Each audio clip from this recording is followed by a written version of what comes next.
Night fall దీన్నే తెలుగులో స్వప్న దోషం అని పిలుస్తారు.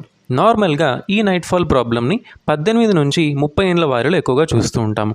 ఇక ఈ సమస్య నార్మలేనా లేదా భయపడాల్సిన అవసరం ఏదైనా ఉందా అని తెలుసుకుందాం. ఇక ఈ నైట్ ఫాల్ సమస్యలో నిద్రలో ఉన్నప్పుడు సెమెన్ అనగా వీర్యం బయటికి రావడం జరుగుతుంది. అండ్ ఒక సెక్షువల్ లేదా అసభ్యకరమైన కల వచ్చిన తర్వాత దీన్ని చూస్తూ ఉంటాము. ఇక ఈ సమస్యకు గల ముఖ్య కారణాల గురించి చూసుకున్నట్లయితే ఏజ్ పెరిగే కొద్దీ వచ్చే హార్మోన్ చేంజెస్ వల్ల దీన్ని చూస్తూ ఉంటాము.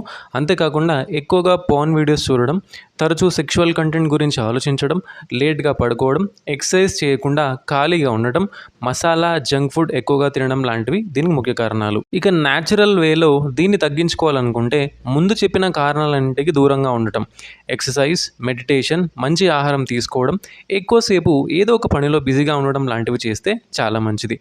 ఇక ఈ సమస్య నార్మలేనా లేదా ప్రాబ్లం ఏదైనా ఉందా అంటే వారానికి 1 నుంచి 2 సార్లు ఇలా జరిగితే నార్మల్, కానీ 3 నుంచి 4 సార్లు అండ్ అంతకన్నా ఎక్కువసేపు అవ్వడం, దీంతోపాటు వీక్నెస్, జాయింట్ పెయిన్స్ లాంటివి వస్తే వెంటనే డాక్టర్ని కన్సల్ట్ అవ్వడం చాలా అవసరం. ఇక ఈ సమస్యకు హోమియోపతిలో బెస్ట్ సొల్యూషన్ అయితే అందుబాటులో ఉంది.